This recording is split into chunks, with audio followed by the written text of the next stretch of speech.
Eccoci qui, amici sportivi, sempre a 360 gradi, benvenuti da Marco Luciani Castiglia. Piero Facchini. Sono un po' preso con questa tattica, è una cosa pazzesca, perché nel calcio, sai, serve molta tattica. Chi l'ha detto? L'ha detto tutti quelli che abbiamo intervistato, perché sono un sacco di gente, però avremo l'occasione di parlare non solo di tattica, ma di una grande federazione, che è la Federazione del Soccer del Québec, con il signor Martial Prudhomme. Che è il presidente? Il presidente di proprio la Federazione del Soccer Québec. E tu, Marco, invece... E siccome ci sono tante persone all'interno della federazione, io invece ho invitato Eric Leroy, uno dei direttori tecnici inquadrati in questa federazione. Molto interessante, non andate via, si continua con Sportivi a 360 gradi.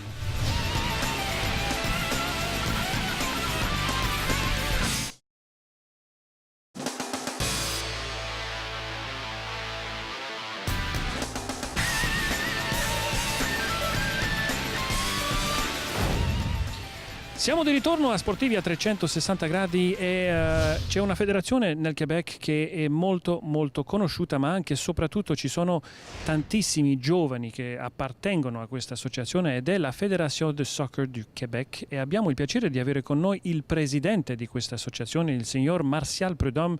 Monsieur Prudhomme, bienvenue à notre émission. Oui, bonjour. Et j'ai dit à nos téléspectateurs que c'est une grande fédération, celle de la Fédération du Soccer Québec, parce qu'il y a énormément de jeunes qui sont inscrits. Mais si vous pouvez, en quelques mots, nous dire c'est quoi la mission de la Fédération du Soccer Québec, parce que vous avez quand même plusieurs volets à cette fédération. Ouais, la mission formelle, c'est de promouvoir, développer et régir le soccer sous toutes ses formes et aider, soutenir les régions à faire la même chose dans leur propre région.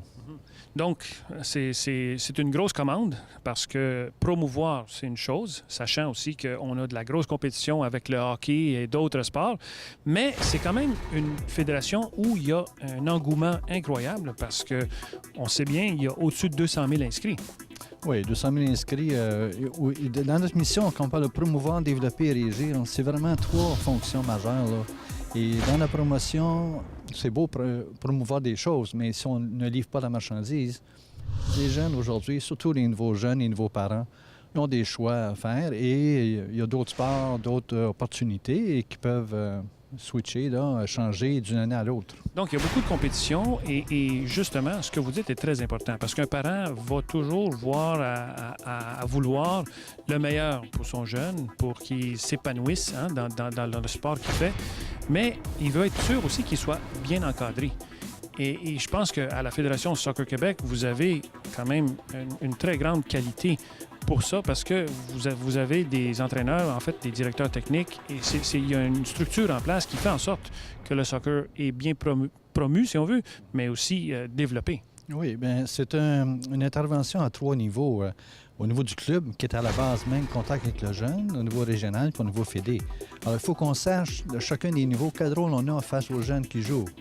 Et dans ce sens-là, on a tout intérêt à travailler ensemble dans les trois échelons pour que la livraison sur le terrain soit efficace et intéressante et qui soulève la passion et qui maintient la passion du ballon rond. Parce que, au fond, les 50 000 bénévoles du Québec, là, impliqués avec la Fédé, les régions et les clubs, on a tous la passion du jeu. Alors nous, il faut la transmettre et il faut la faire connaître, cette passion-là. Et c'est le fun de voir des jeunes de 4-5 ans qui ont une première saison, puis qu'après ça, ils disent « Oh, wow, l'année prochaine, je continue. » Pas de question de changer, là. C'est le ballon. Il a été stimulé, et c'est ça, dans le fond, qu'on veut. C'est qu'on veut essayer de stimuler le jeune à développer non seulement sa passion, mais aussi son jeu technique, la tactique de jeu. C'est sûr qu'on peut jouer à des niveaux récréatifs. Il y a des ligues récréatives, n'est-ce pas? Oui, il y en a à tous les niveaux aussi, c'est ça. Mais tout passe par le développement. Nous sommes des profs, des enseignants, finalement, là-dedans. Si on peut lui montrer à bien jouer, il va aimer jouer puis il va aimer son succès. Et là, c'est lui-même qui va générer sa propre passion, sa propre motivation. Mais il faut lui donner des outils et des façons de faire pour qu'il puisse être meilleur à jouer au ballon. Allora, il signor Prudhomme ci sta spiegando che questa federazione ha tantissimi iscritti, oltre i 200.000, però la loro missione è di sviluppare, di promuovere il calcio e inquadrarlo anche soprattutto. Questo è molto importante, inquadrare il calcio a tutti i loro livelli, non solo per i più vecchi, ma anche a partire dai più giovani. I più giovani devono sapere giocare, devono anche sviluppare questa passione che hanno per il calcio e i genitori anche devono gestire e far sì che i genitori fanno fiducia a tutti quelli che sono e fanno parte di questa fédération. Les parents sont aussi très importants dans tout ça. Vous l'avez mentionné plus tôt. Vous avez mentionné de bénévoles parce qu'on sait qu'il y a énormément de gens qui sont entraîneurs, qui sont bénévoles. Ils font ça par pure passion. Il n'y a pas de rémunération là-dedans. Donc ça, c'est très important de bien les encadrer, je pense. Oui, en fait, eux, tout ce qu'ils nous offrent, c'est le temps. C'est leur vie puis leur temps. Alors, on peut-tu développer des outils, des façons de faire, mais aussi un esprit de collaboration puis d'équipe avec tous ces bénévoles à tous les niveaux, pour faire en sorte que ce soit plus facile pour eux de leur donner leur propre temps et de voir eux aussi qu'au fond, ce qui les anime, c'est que le jeune, il les joues rouges puis les yeux brillants lorsqu'il sort du terrain. Puis lorsqu'on organise des choses au niveau des bureaux, au niveau administratif, bien, le but, c'est ça. C'est de poursuivre cette mission-là, poursuivre ce développement de l'intérêt du jeune et ses habiletés techniques. Vous avez parlé d'encadrer aussi au niveau de la fédération. C'est un aspect probablement très, très, très important parce que vous encadrez pas juste les entraîneurs, mais aussi toute la réglementation. Pouvez-vous nous en parler un peu de ça? Oui, en fait, c'est une bonne question. Promouvoir l'activité, développer des entraîneurs, développer des jeunes et régir le soccer. Je dirais, il faut que l'aspect régie soit une proportion, je dirais, minimale. Il en faut. Parce on ne veut pas faire trop d'interventions? Non, on ne veut pas en faire trop, mais on veut que le système ou notre organisation se gère elle-même. Mais si ça prend trop de place, là, évidemment, on va couper la promotion et le développement. Alors, il faut que ce soit en collaboration. Et c'est pour ça qu'aujourd'hui, quand on parle de régir notre sport, on le fait beaucoup avec les régions et les directeurs généraux de région et qui, eux, font la même chose avec les clubs pour que tout changement de réglementation ou de façon de faire soit appliqué et désiré, et plutôt qu'imposé. Et c'est cette dimension-là qu'on essaie de faire évoluer, là, cette culture nouvelle-là, de dire hey, c'est pour le bien de notre sport, tout le monde. Et ça se peut que nous, ça ne nous plaise pas, cette règle-ci, mais pour le groupe et le long terme, c'est la meilleure chose. Ouais. Avez-vous eu des occasions, des fois, où il y a eu des règlements implantés qui ont été difficiles à implanter ou est-ce qu'en général, c'est quelque chose qui va assez bien? C'est jamais facile. c'est jamais facile. Je pense à un règlement qui est la règle du mouvement de joueurs, par exemple, le 4-2. Bon, alors, tu peux un club, une équipe, un club peut prendre 4 joueurs d'une catégorie, maximum 2 qui viennent du même club. Bon, évidemment, ça, c'est un petit peu contraignant parce que il y a des jeunes qui aimeraient participer à une autre équipe plutôt que son club. Et finalement, il y a ski mobile. Non, on est très régi. La tendance moderne, la tendance de la FIFA va promouvoir davantage de mobilité. Et dans ce sens-là, il faut que chacun de nos 325 clubs réagisse et se dise si le jeune n'est pas satisfait chez nous, là, il peut aller ailleurs. Et donc, organisons-nous différemment. Et là, c'est sûr qu'avec la nouvelle structure technique qu'on a depuis 2005, on voulait protéger les clubs un petit peu envers la compétition, mais on s'en va vers une ouverture plus grande là-dessus. Donc, plus de flexibilité. Et là encore, le parent, le jeune, il va avoir un davantage de choix. Et donc, pour son développement, c'est peut-être la meilleure chose, comme à l'école. Si tu veux changer d'école, tu peux aller voir un service qui t'a offert qui correspond à tes besoins. C'est effectivement un aspect très important et on aura l'occasion d'en parler encore plus en profondeur au prochain segment. Restez avec nous. Allora, il signor Martial Tremblay ci racconta che la mobilità dei giocatori, lo spostamento dei giocatori è molto importante per questa federazione e da mettere in pratica. Allora, non andate via, si continua con Sportivi a 360 gradi.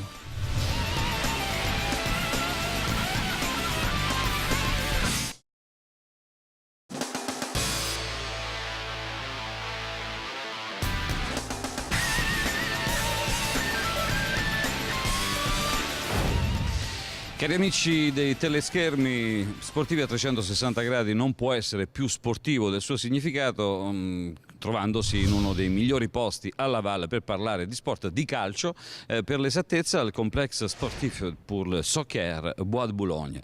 Aujourd'hui, on est en compagnie de quelqu'un qui appartient à la Fédération de soccer du Québec, Éric Leroy, directeur technique. Bienvenue à Sportivi à 360 gradi. Bonjour. Alors, Eric, il y a plein de choses qu'on pourrait dire. On commence par le sport même, le soccer au Québec. Comment il se porte? Il se porte très bien. Comme vous le savez, ces 10 dernières années, la croissance a été énorme et ça fait de nous la fédération la plus grande en termes de membership. Donc, va avec ça toute une série de challenges importants, aussi bien au niveau de la formation des joueurs que la formation des entraîneurs et éducateurs. À propos de laquelle on va parler plus tard. Disons, on a de bons sujets pour en parler. La fédération est composée de combien de gens? Il y a un staff qui travaille pour ça. Donc ici au bureau, au siège social, je veux dire, on est 20 personnes, 20 employés, mais nous avons 18 associations régionales de soccer. Et dans chacune d'entre elles, il y a minimalement une personne au niveau administratif et une personne au niveau technique. Les plus grosses sont 6-7 personnes dans chaque région importante. Est-ce qu'il s'agit de gens qui ont été choisis avec des mérites spéciaux? C'est des gens qui viennent tout le monde du soccer comme expérience ou non? Écoutez, en ce qui concerne le département technique, bien évidemment, tous les gens sont certifiés, tous les gens ont fait les minimums de certification demandés. Donc c'est des gens extrêmement compétents, de différents horizons, de différentes cultures. Toi, tu viens de la Belgique, Eric. Comment tu es arrivé au Québec? C'est il y a très longtemps et c'est une longue histoire. Donc moi, à l'époque, je travaillais à la Fédération belge. Et j'ai été envoyé à un séminaire de l'UFA à Paris. Et comme ça se passe régulièrement, avec les francophones, on a parlé. Puis je me suis trouvé ici pour une semaine de congé présentation. Et à force de présenter, je me suis retrouvé dans le bureau du responsable de l'association régionale de Laval. Et après un petit tour en vacances au sud du Niagara, finalement, c'est le président de la fédération qui m'a appelé. On a discuté, ça a duré 2-3 mois. Et puis à la fin, je me suis retrouvé ici depuis le 1er janvier 2004. Une longue semaine. Ah ouais, une longue semaine, effectivement. Mais je ne pense pas que tu as regretté le choix. Aussi bien au niveau humain qu'au niveau professionnel, on n'a pas regretté le choix. Maintenant, c'est sûr, quand on vient au Québec, au Canada, pour le soccer, il faut savoir exactement pourquoi on y est. Si on veut purement compétitionner, purement se retrouver dans les journaux, ce n'est pas le bon endroit. Par contre, si on veut construire, prendre le temps de réfléchir et de mettre les étapes l'une après l'autre, c'était définitivement ce qui correspondait à mon besoin à ce moment-là de ma carrière. Donc, se sacrifier, synthèse? Non, c'est investir. C'est différent. Investir, c'est quand même un petit sacrifice parce que ça comporte un engagement qui enlève du temps à d'autres choses. C'est sûr que quitter son pays d'origine, ses proches, c'était une étape importante dans la vie, mais on ne peut pas parler de sacrifice quand on parle de soccer, de foot. Donc on travaille tous avec des passionnés. C'est définitivement ça qui est intéressant, d'autant plus que la progression est intéressante. Eric, il y a un mot ou bien deux mots qui font toute la différence en parlant de la même chose. En Europe, tu travaillais avec le foot, ici tu travailles avec le soccer. Eh bien, c'est les gens qui changent de pays, qui doivent s'adapter aux coutumes locales. Maintenant, on ne va pas faire de sémantique là-dessus, on parle de la même chose, le ballon au milieu du terrain, donc on parle de foot-soccer. Les gens ici sont passionnés, à ton avis, du soccer ou c'est juste, disons, un peu la chaleur de la découverte? C'est-à-dire les gens qui sont impliqués dans le soccer sont passionnés comme partout dans le monde. Alors un des challenges, c'est de ramener un peu plus de passion autour des gens qui veulent s'y intéresser. Donc l'arrivée de l'Impact en MLS il y a 2-3 ans, l'émergence des équipes du Québec, du soccer semi-professionnel fait qu'effectivement on essaye de développer la passion pour tout le monde autour de ce merveilleux sport. Come avete capito, Eric Leroy è arrivato dal Belgio quasi per una scommessa, una settimana che doveva essere di scoperta, di prova, è diventata poi la scelta definitiva della sua vita fino al punto di farne un vero lavoro, un autentico lavoro. E abbiamo chiuso questo lungo percorso fatto in pochi minuti con questa considerazione che finalmente il soccer è esploso qui con l'Impact et con la MLS. C'est vrai, l'Impact c'est une réalité ignoble, mais en même temps il y a une autre réalité qui c'est juste one step en bas, comme on dit d'habitude dans notre langue mélangée ici. Donc ma première question, comment ça se porte le soccer ici, c'était aussi dans ce sens, réalité à part de l'Impact, les autres ligues. Ben écoutez, on a 200 000 membres, donc si on veut développer le sport dans son intégralité, comme on l'a dit, ça prend le soccer professionnel, on l'a. Ça prend le soccer de base et on l'avait. Maintenant, ce qu'on a fait, c'est élever les standards. Donc entre l'impact senior, eh bien, il y a le récréatif ou bien le local, qui correspond plus à mon vocabulaire. Puis il y a le A, le 2A, le 3 et maintenant le soccer semi-pro masculin. Donc ça veut dire que chacun peut y trouver son compte. Donc il n'y a pas de foot, il n'y a pas de développement s'il n'y a pas l'élite, mais il n'y a pas d'élite s'il n'y a pas de base. Et c'est exactement les ponts qu'on essaye de faire dans tous les domaines. C'est sûr que se battre contre un sport national comme l'hockey, c'est pas facile, surtout en Amérique du Nord où c'est une véritable religion d'État parmi les passionnés. Mais je pense que le soccer a gagné vraiment un morceau considérable de la société québécoise. Ben, je veux dire, de toute façon, quand on parle d'Amérique du Nord, on exclut le Mexique, là, parce que c'est aussi un sport où c'est la religion. Alors pour répondre à votre question, définitivement, les journaux, la presse, le financement se trouve du côté du hockey. Comme je l'ai dit, comme on a maintenant je veux dire, aussi une vitrine au niveau du professionnel, qu'on a une base solide et qu'on est dans un pays d'immigration. Chaque année, c'est plusieurs dizaines de milliers d'Européens, Africains, Sud-Américains qui viennent. Donc là, il n'y a pas beaucoup de joueurs de hockey. Donc c'est à nous à pouvoir les intégrer dans une structure complète. Intégrer, ça veut dire aussi le soccer féminin. Ah ben ça ne veut pas dire, c'est l'avenir, la réalité, c'est dans une société où les hommes et les femmes pèsent la même chose, alors c'est sûr qu'au niveau du foot, c'est une grosse richesse. D'ailleurs, bientôt, il y aura aussi le championnat du monde Under 20 féminin. Donc, ça veut dire une vitrine spéciale et une bonne occasion aussi pour faire connaître un peu le développement du soccer ici au Canada et dans le monde. Oui, ben sur ce coup-là, l'association canadienne a réalisé un gros coup en faisant venir les 2 Coupes du Monde féminines. Cette année-ci, les U20 et puis les seniors l'année prochaine. Donc définitivement, ça doit mettre l'emphase et le focus sur l'élite du foot féminin, où là, ça manque malheureusement de ressources pour pouvoir une ligue semi-pro, voire professionnelle. Au niveau des ressources, est-ce que vous êtes toujours satisfait ou il faudrait faire un petit effort? Ben écoutez, on n'est jamais satisfait. Maintenant, je fais partie des gens qui cherchent d'abord l'efficience avant de pleurer. Est-ce qu'on fait tout ce qu'on peut avec ce qu'on a? Alors oui, ça prendrait un peu de ressources supplémentaires si on voulait développer toutes les parcelles qu'on essaye de développer. Une des nouvelles filières qu'on veut développer, c'est le futsal, pour permettre justement à tout le monde de pouvoir jouer. Parce qu'en Amérique du Nord, à l'exclusion du Mexique, il y a toujours un coût qui est associé à la participation. Et ça, c'est un frein à, je dirais, l'inclusion totale. Bene, Eric Leroy ci ha anche fatto conoscere un pochettino un'altra realtà del soccer qui in Quebec, in Canada in generale, il soccer al femminile che prende sempre più spazio, che prende sempre più importanza e che si distingue dal calcio maschile per una caratteristica che è quella della passione accanita che sta facendo davvero guadagnare passo su passo la notorietà anche alle donne. Restate con noi, nella prossima sezione parleremo di un'esperienza che la Federazione di Soccer di Quebec ha fatto con l'AIAC.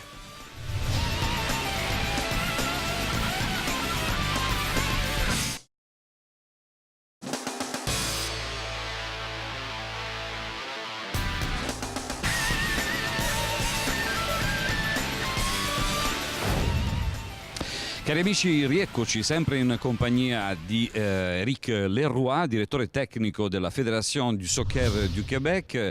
Abbiamo parlato nella prima parte diciamo in maniera più ampia di quello che è la realtà del calcio québécois a questo livello e adesso cercheremo anche di sapere qualche commento del post-symposium sur le soccer, sur l'entraînement du soccer entre une grande association italienne qui a été invité ici en collaboration avec GIS International School of Soccer et il s'agit de cette, on peut appeler ça comme une réunion entre la IAC, c'est-à-dire l'association des entraîneurs italiens de football et la Fédération du Soccer avec ses entraîneurs qui ont adhéré à cette organisation. C'était vraiment, étant impliqué directement, j'ai pu le constater, c'était vraiment formidable de voir l'attention qui ça a reçu.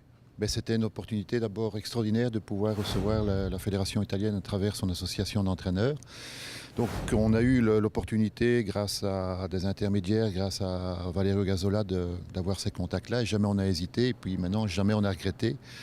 On a pu constater que sans aucune obligation, 65 coachs ont pris congé pendant une semaine, se sont présentés du matin au soir. Et ils ont été comblés parce que c'était le top du soccer italien. Alors je vous laisserai le droit de penser que c'est le meilleur au monde, mais en tout cas c'était vraiment les meilleurs gens au niveau de la formation des entraîneurs au niveau italien et ça a été un succès complet. C'est quoi l'impression que vous avez eue de M. Olivieri qui c'est un peu... il a du charisme énorme, il est très considéré en Italie, malgré ne soit pas une personne facile, lui-même le dit. C'était quoi votre impression? De toute façon, les personnes faciles, c'est généralement des gens qui n'ont pas le niveau ni le talent. Alors, que dire de M. Olivieri? Ça a été vraiment un partage dans les deux sens, je pense. Je pense qu'émotivement, il a été heureux de son expérience. Mais définitivement, on voit que c'est un monsieur qui a travaillé 20, 30 ans dans les séries A et les séries B, et ça paraît. Et ça paraît aussi dans sa méthodologie, dans son approche. C'est pas la personne qui dit « je connais, c'est comme ça parce que c'est moi ». Donc c'est vraiment une méthodologie, une pédagogie qui a beaucoup plu. Un'esperienza arricchente quella che ha avuto la Federazione di Soccer qui attraverso tutti i giovani allenatori che hanno preso una settimana di vacanza, pensate un po', dal loro lavoro, dal loro impegno quotidiano, per venire a conoscere questa selezione di allenatori che vi ricordano Renzo Olivieri, Giancarlo Camolese, Vanni Sartini e un altro collaboratore nell'insieme, che hanno dato veramente preziose informazioni a questi giovani allenatori per migliorare le loro capacità tecniche e tattiche. Technique, tactique, on a parlé de beaucoup de choses dans cette semaine et on a découvert qu'enfin, le ballon est rond. Le ballon il est rond à travers le monde et c'est ce qui fait notre force. Alors c'était important de travailler avec les Italiens parce que on a depuis quelques années un partenariat avec la Fédération française, un peu dans le même cadre, où on reçoit beaucoup de techniciens français.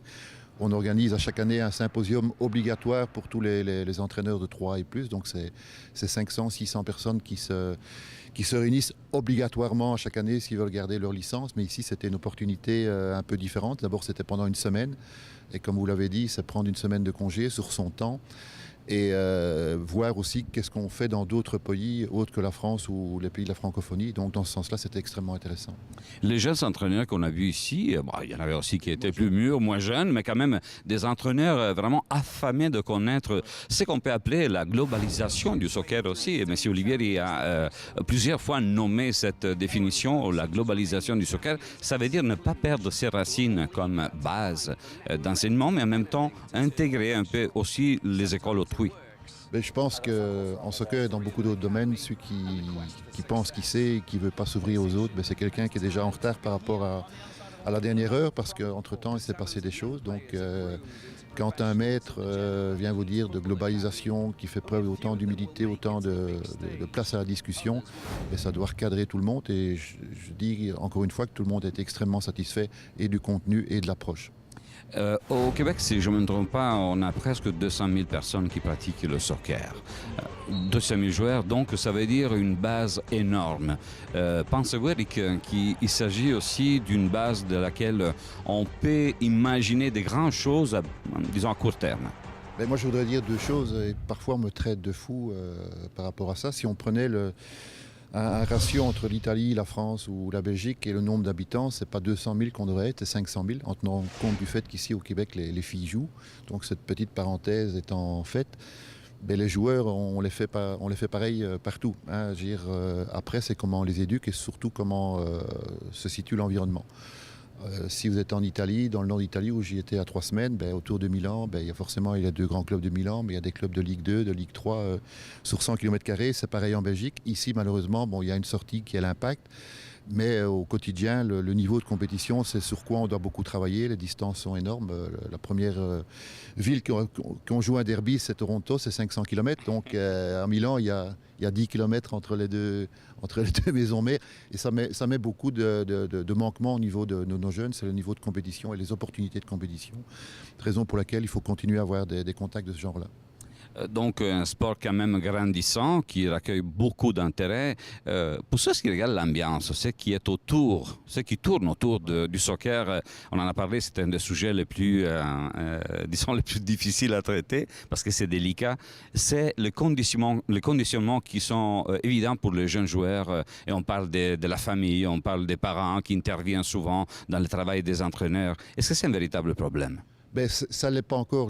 Notre retard sur la map internationale nous protège en quelque sorte aussi de tous les abus. Quand vous allez voir un match à l'Impact, vous voyez 50% de femmes, on vient manger la pizza, on vient en famille, donc il n'y a pas encore d'hooligans, il n'y a pas encore de violence. Il faut être prudent parce que plus on va évoluer, on va aussi avoir les mauvais côtés du sport.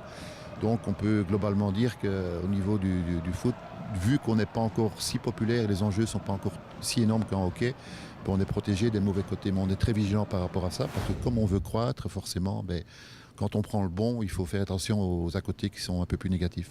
Avant de nous quitter, quelques mots justement sur l'impact, cette réalité, on l'a déjà dit dans la première partie. Est-ce que vous le suivez, Eric, avec intérêt? Définitivement, je veux dire, déjà on a un club professionnel, donc on est tous derrière l'impact. Maintenant au quotidien, en tant que directeur technique, c'est s'assurer que, comme le nom l'indique, fédération c'est fédérer, donc c'est faire venir tout le monde, c'est que chacun prenne sa place, ni plus ni moins, que tout ça s'intègre en parfait respect de toutes les communautés. Qu'est-ce qui va faire l'impact cette année? On va se qualifier pour les playoff. Allora avete capito quanto sia importante il calcio, la realtà dell'Impact è effettivamente la realtà più bella, se vogliamo quella che possiamo affiggere come il miglior prodotto, il miglior risultato di questo sport che sta conquistando in Nord America. Merci beaucoup Eric pour nous avoir fait connaître un peu plus au fond la Fédération du Soccer du Québec. Ci risentiremo magari per parlare anche di altre cose, di altri soggetti che riguardano le iniziative di questa federazione. Intanto noi siamo ben contenti di aver potuto anche come televisione, come Rete Montreal alle Sportive a 360 gradi, poter affiancare, poter vivere insieme a Olivieri e agli altri davvero una splendida e unica esperienza. Alla prossima.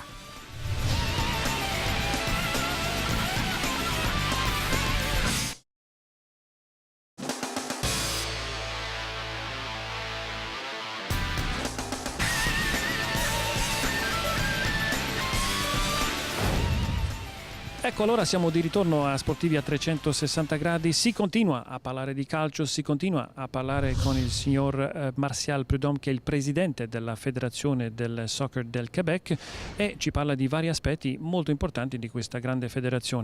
Monsieur Prudhomme, peut-être sur une note plus personnelle, vous êtes président de la Fédération de Soccer Québec. Vous êtes arrivé ici à partir d'un certain parcours, mais est-ce que le foot ou le soccer, c'est quelque chose qui vous a toujours passionné? J'ai commencé avec le foot, en fait, un peu au collège. On jouait de temps à autre, mais c'était pas organisé comme aujourd'hui là, à l'école. Mais moi, je demeurais dans le West Island, à Beaconsfield. Et quand je suis arrivé là en 80, mes jeunes ont commencé à jouer en 83-85. Et j'ai eu la piqûre du jeu. Je trouvais ça beau, je trouvais ça le fun. Et il faut dire que Lakeshore et les clubs du West Island étaient très bien organisés. Et organisé, il n'y a pas de staff vraiment rémunéré, hein? C'était plus des bénévoles. C'est tout bénévole et je sais pertinemment que le Lakeshore, le West Island, tout ça, ils ont cette culture un peu à l'anglaise, si on veut, hein? Et il y a au-dessus de 5000 inscrits. Donc déjà ça, en soi, ça veut dire beaucoup. C'est beaucoup, c'est ça. Il y en a 27 000 dans la région. Et c'est comme ça que j'ai commencé. Et j'ai appris des façons de faire. J'ai assisté comme coach. Après, j'ai fait du coaching. Pour les trois ont joué. Mes deux filles ont joué longtemps. Mon garçon aussi, que j'ai coaché. En fait, je coachais même au hockey l'hiver, puis soccer l'été. Mais mon choix, là, s'est arrêté sur le soccer, le football. Le foot, oui, c'est un sport qui est ça prend pas beaucoup d'équipement pour jouer. C'est ça qui est la beauté de ce sport-là. Et on peut faire tellement de fantaisie avec le ballon rond. Oui, et l'esprit du jeu, je trouve, j'allais dire supérieur, là, mais je trouve plus ouvert au développement du jeune. Et l'absence de contact, en général, c'est un gros morceau. Et l'esprit de passer le ballon plus souvent que dans d'autres sports. Et dans ce sens-là, je trouvais ça le fun. Et mes équipes ont voyagé beaucoup aux États-Unis. On allait dans les tournois relevés, là, et c'était intéressant. Je disais récemment, dans le journal de la presse, il y avait un article qui disait on montre aux jeunes à vivre en leur montrant jouer. Mais c'est exactement ça. Il y a des jeunes qui arrivent dans une équipe qui sont moins confiants dans leurs propres ressources. Oui. Et avec le ballon, ça leur permettait d'ouvrir une porte, une fenêtre pour s'épanouir.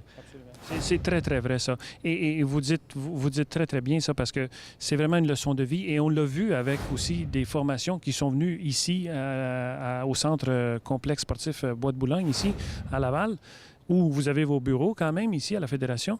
Et ces gens-là, même un monsieur comme Renzo Olivieri qui est venu pendant une semaine enseigner, la leçon de base, c'était toujours que le foot, c'est une leçon de vie et on voit à travers ce qu'on apprend et ce qu'on enseigne, qu'est-ce que les jeunes ou même les entraîneurs ont en dedans pour voir qu'est-ce qu'ils ont dans la vie. Pour leur transmettre ce message-là, c'est ça. Mais en même temps, la complexité, c'est de pouvoir offrir un niveau d'enseignement puis un niveau de compétition adapté à la force de chacun. Et ça, c'est un art, hein, je pense. Et c'est aussi une question d'humilité pour l'entraîneur initial. Dire, OK, je pense que je suis allé au bout avec lui, il devrait aller avec un autre environnement. Et ça, c'est une belle leçon aussi. C'est une très belle leçon et c'est une très grande satisfaction aussi de voir un entraîneur qui réussit à former en début d'année, que ce soit des jeunes ou des moins jeunes, à faire en sorte que, comme on dit, la moutarde à pogne, hein, c'est ça? c'est l'expression. En milieu sportif aussi, parce que c'est un feeling incroyable quand une équipe a du succès sur le terrain, qu'il y a une fraternité, en fait, entre les joueurs. Et pas juste les garçons. Le soccer féminin, maintenant, qui est extrêmement grand. Moi, je ne connais pas personnellement les chiffres des inscrits au soccer féminin, peut-être vous le savez, mais on a des grands championnats qui s'en viennent ici cet été. Pouvez-vous nous parler un peu de comment l'évolution de ce sport-là s'en vient ici au Québec? Au niveau féminin, la participation est autour de 40-45 %. C'est comme presque 50 %. Alors qu'en Europe, c'est à peu près beaucoup moins, 25 %. Mais ici, on a une culture, une société qui est beaucoup plus ouverte à la participation, je dirais, équitable, là, dans ce sens-là. Et donc, au niveau féminin, avec tout ce qui s'en vient maintenant cet été, avec les U20, compétition mondiale, on a les U17 qui jouent actuellement à Costa Rica. Il y a 8-9 filles du Québec qui jouent sur l'équipe nationale canadienne. Et ça, c'est une satisfaction pour une province, comme c'est une satisfaction pour un club qui a développé ces jeunes-là et qui sont maintenant au niveau national. Et ça pourrait être la même chose au niveau international, lorsqu'il y a des joueurs qui jouent à l'extérieur, en Europe ou aux États-Unis ou sur l'équipe. C'est toujours une grande fierté de voir que des gens de chez nous ont pu, à travers les enseignements qui sont prodigés, si on veut, à partir de la Fédération, des entraîneurs qui sont formés par la Fédération et tout ça, et de voir qu'ils réussissent à aller à des niveaux qui sont outre nos frontières. Exactement, exactement. Et lorsqu'on rencontre Carl Ouimet qui est avec l'Impact, on a un autre qui est André Gagnon, qui est l'équipe qui était en Floride aussi avec les U21. Et ça, c'est des cas qui devraient nous stimuler, nous encourager à poursuivre la démarche. Et dans ce sens-là, c'est intéressant. Et Fédération Soccer Québec publie aussi un magazine où il y a énormément d'informations. Ça, c'est un magazine qui existe quand même depuis un petit bout de temps. Et là-dedans, on retrouve des gens comme, mettons, Nick Limniatis, qui récemment a été intronisé au Temple de la Renommée. Je pense que ça doit être quand même une belle fierté pour la Fédération d'avoir des gens qui ont quand même joué avec l'Impact, qui ont joué pour leurs équipes nationales respectives et qui donnent leur temps, justement, à la Fédération. Et qui sont revenus, effectivement, dans notre structure pour pouvoir contribuer au développement encore. Et ça, cette revue-là, pour nous, c'est l'aspect vraiment promotion. Et c'est important qu'elle soit mise à jour, qu'elle mette en valeur de ceux qui se sont développés, autant comme arbitre que comme entraîneur puis comme joueur. Et cette revue-là, même aujourd'hui, elle est sur le web, donc elle est accessible à nos 190 000, 200 000 joueurs. Et je pense que l'avenir va vers ce genre d'outils-là, puis de services qu'on peut donner aux régions puis aux clubs. Allora, avete capito che c'è proprio questa rivista, la rivista di Fédération Soccer Québec, che potete anche vederla su internet e potete sfogliarla senza avere i fogli nelle vostre mani, però sullo schermo del vostro computer, e vedere tutta la promozione che è fatta attraverso questa rivista. Il signor Prudhomme ci ha raccontato che il soccer femminile vale per quasi 50% di tutti gli iscritti qui nel Québec, quindi c'è una grande porzione del gioco di calcio che è giocato dalle donne. Monsieur Martial Tremblay, merci infiniment de votre intervention ici avec nous à Sportivi à 360 degrés et on souhaite beaucoup de chance à la Fédération de Soccer de Québec et bonne promotion. Merci beaucoup. Au plaisir. Grazie allora del vostro ascolto e di aver veduto qui con noi questo bel programma. Dobbiamo mandare alla pausa tra qualche istante e non andate via perché si continua con Sportivi a 360 gradi.